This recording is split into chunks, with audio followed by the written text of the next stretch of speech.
ಈಗ big boss ಮನೆಯಲ್ಲಿ joker ಯಾರು ಸರ್? ಜೋಕರ್ ಅನ್ನಕ್ಕಾಗಲ್ಲ, ಅಂದ್ರೆ ಗಿಲ್ಲಿಯವರು ಎಂಟರ್ಟೈನ್ಮೆಂಟ್ ಕೊಡ್ತಾ ಇದ್ದಾರೆ. Okay done. ಜೋಕರ್ ಅನ್ನಕ್ಕಾಗಲ್ಲ, ಎಂಟರ್ಟೈನ್ಮೆಂಟ್, ಎಲ್ಲಾರನ್ನೂ ನಗಿಸ್ತಾ ಇದ್ದಾರೆ. ಜೋಕರ್ ಹೆಂಗ್ ನಗಿಸ್ತಾರೆ ಆ ಥರ ಇವರು ತಮಾಷೆ ಒಂದೊಂದು ಅಕ್ಷರ ಬಿಟ್ಟರು ನಗ್ತಾರೆ ಜನ ಆ ಥರ. ಬಿಗ್ ಬಾಸ್ ಮನೆಯಲ್ಲಿ ಡಿಪ್ಲೊಮೆಟಿಕ್ ಯಾರು? ಇವರು ಮಂಜು ಭಾಷಿಣಿ. ಓಕೆ. ಸ್ಯಾಡಿಸ್ಟ್ ಯಾರು?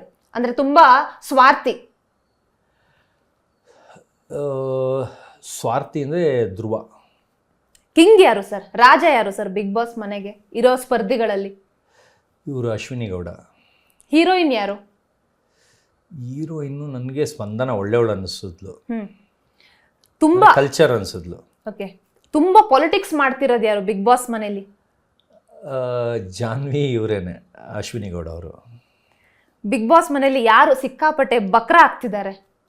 ಬಕ್ರ ನನ್ನನ್ನೇ ಮಾಡಿಬಿಟ್ರಲ್ಲ ಚಂದ್ರಪ್ರಭಾ ಅವರು.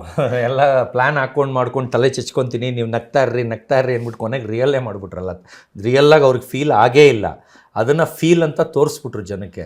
ನಾವಿಬ್ಬರು ಮಾತಾಡಿಕೊಂಡು ಪ್ರೀ ಪ್ಲ್ಯಾಂಡ್ ಅದು. ಸುಮ್ಮನೆ ನೀವು ಹಿಂಗೆ ಬಡ್ಕೊಳಂಗೆ ಮಾಡಿ, ಕಾಯ್ದಂಗೆ ಮಾಡಿ, ಡಿಪ್ರೆಷನ್ಗೆ ಹೋದಂಗೆ ಮಾಡಿ ಅಂದರೆ ಇವ್ರು ಅದನ್ನೇ ಇಟ್ಕೊಂಡು ನನ್ನೇ ಬುಡಕ್ಕೆ ಬರ್ಸ್ಬಿಟ್ರು. ಅದು ಡ್ರಾಮಾ, ಅದು ಎಲ್ಲರ ಮುಂದೆ. ಓಕೆ. ಈಗ ಡ್ರಾಮಾ ಯಾರು ಸರ್? ತುಂಬಾ ಡ್ರಾಮಾ ಮಾಡೋರು ಚಂದ್ರಪ್ರಭಾ ಬಿಟ್ಟು. ತುಂಬ ಡ್ರಾಮಾ ಅಂದರೆ ಇವರೇ, ಜಾನ್ವಿ. ಓಕೆ. ಡೇಂಜರಸ್ ಯಾರು ಸರ್? ಡೇಂಜರಸ್ ಅಂದರೆ ರಾಶಿಕಾ. ಹಿಂಗೆ ಮಾತಾಡ್ಸೋಕೆ ಹೋದರೆ ಗುರ್ರ ಅಂತ ಬರ್ತಾಳೆ ಬರೀ. ಅಲ್ಲ, ಅದಕ್ಕಿಂತ ಬಾಯಿ ಬಡ್ಕಿ ಅಂದರೆ ಇನ್ನೊಬ್ರು ಅಶ್ವಿನಿ. ನಾನ್ ಸ್ಟಾಪ್ ಜಗಳನೇ ಅವರು ಬರ್ತಾರೆ. ಅಶ್ವಿನಿ ಗೌಡ ಬಗ್ಗೆ ಹೇಳ್ತಿದ್ರು. ಗೌಡ ಅಲ್ಲ, ಅಶ್ವಿನಿ ಎಸ್ ಎಸ್ ಬಂದು ಜಗಳ ಗಂಟಿ. ಅಂದರೆ ಕಾರಣ ಇಲ್ಲದೆ ಸುಮ್ಮನೆ ಕೆದ್ಕೊಂಡು ಮನೆ ನೆಮ್ಮದಿ ಹಾಳು ಮಾಡೋದು, ವಟ ಅಂತ.